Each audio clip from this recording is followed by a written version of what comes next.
All right, hello everyone and welcome. In today's deep dive, we're going to move way beyond just memorizing vocabulary lists.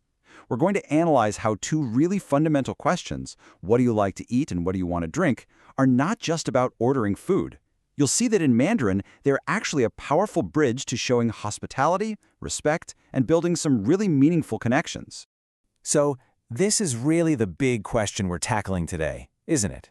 Because language is never just about the sterile exchange of information. It's a living, breathing tool for building relationships. And in Chinese culture, the shared experience of a meal is so often the very foundation of that process. The phrases we're going to master today, well, they are your first and most essential step. So here's our game plan for today's lecture. We'll start by framing why these questions are so important. Then, we're going to deconstruct the two key phrases, one for eating and one for drinking. After that, we'll get into pronunciation, which is crucial. And finally, we'll bring it all together by looking at the cultural context that gives these simple phrases so much power. Okay, let's dive right in. The phrases we are learning today are so much more than just practical questions. They are really expressions of care, of hospitality. When you ask someone in Mandarin what they would like to eat or drink, you're actually stepping into the role of a host. You're showing profound consideration and respect. And this is an absolute cornerstone of social interaction in Chinese culture. So, let's get started with our first phrase. This one is all about asking about someone's general preference. We're going to break it down piece by piece so you can understand not just what it means, but how the language is built, how it works logically. Okay, so here it is, the full sentence. Listen really carefully to the pronunciation. 你喜欢吃什么? This translates to, what do you like to eat? Now, let's pull apart each one of these components to really understand the job it's doing in the sentence. First up, we start with the subject ni, pronounced ni. This is the informal you, the one you'd use when you're talking to a friend, a peer, or someone you know pretty well. It's simple, it's direct, and it sets the stage for the personal question that's about to follow. Next up, we have the verb 喜欢, pronounced 喜欢. This means to like. And this is a really key distinction. We are not asking, what do you want to eat right this second? No. We're asking, what is your general preference? You see? It's a deeper question. It's about their taste, their personality, not just their immediate need. Now let's dig into the action verb 吃, pronounced qi, to eat. This is where you can start to see the real genius of Chinese characters. Look closely.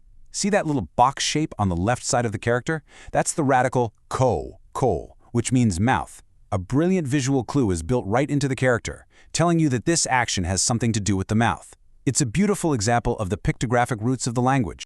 And finally, to wrap up this phrase, we have the question word 什么, pronounced 什么. This is the part that turns the whole thing into an inquiry. Now here's a key grammar point for you. In English, we stick what at the beginning of the sentence, right? But notice in Mandarin, it comes at the end. It logically takes the place of the thing you're asking about, the object.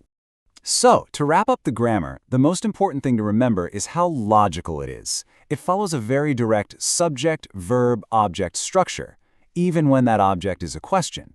You just state the subject, ni, you add the verb phrase, 喜欢吃, and then you put the question word, 什么, right where the answer would go. It's a very intuitive system once you get the hang of that pattern. Okay, let's move on to our second phrase and see how it builds on everything we've just learned. With this one, we're going to shift our focus from a general preference to an immediate desire, and of course, from solid foods to liquids. 你要喝什么? And it translates to, what do you want to drink? Now, you'll probably notice right away that the structure is almost identical to the last one, but there are two key vocabulary changes that completely alter the meaning. And this slide just lays out that nuance perfectly. First, we've swapped out 喜欢, to like, for yao, to want.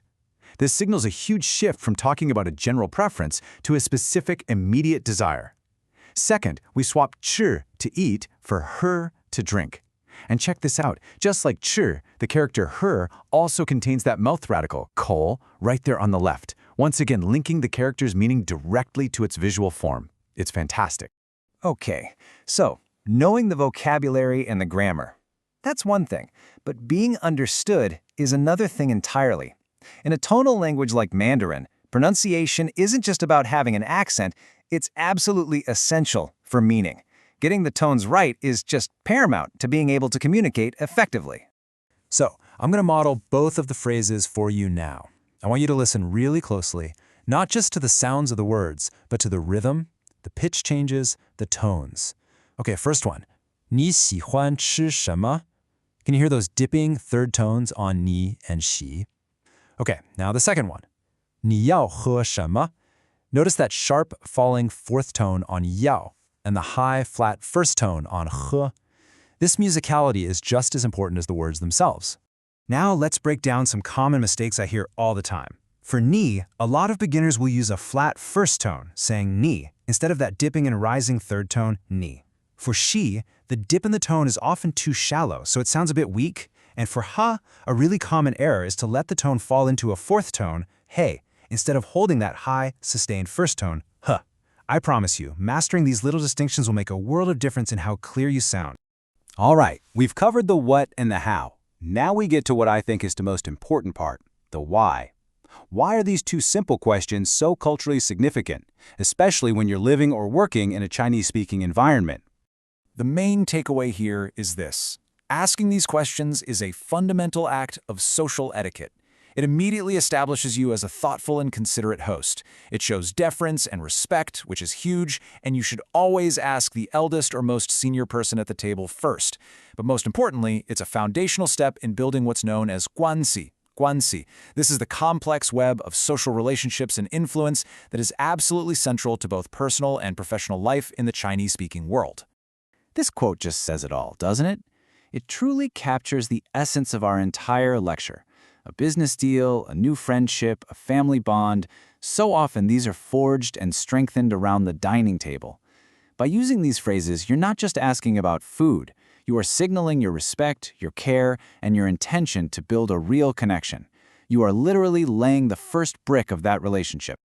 So I'll leave you with this question to reflect on. The phrases we learned today, they're tools. Yeah, they seem simple on the surface, but they unlock a really deep cultural practice of hospitality and relationship building. So the real question is, how will you use them? Not just to order a meal, but to build your next meaningful connection.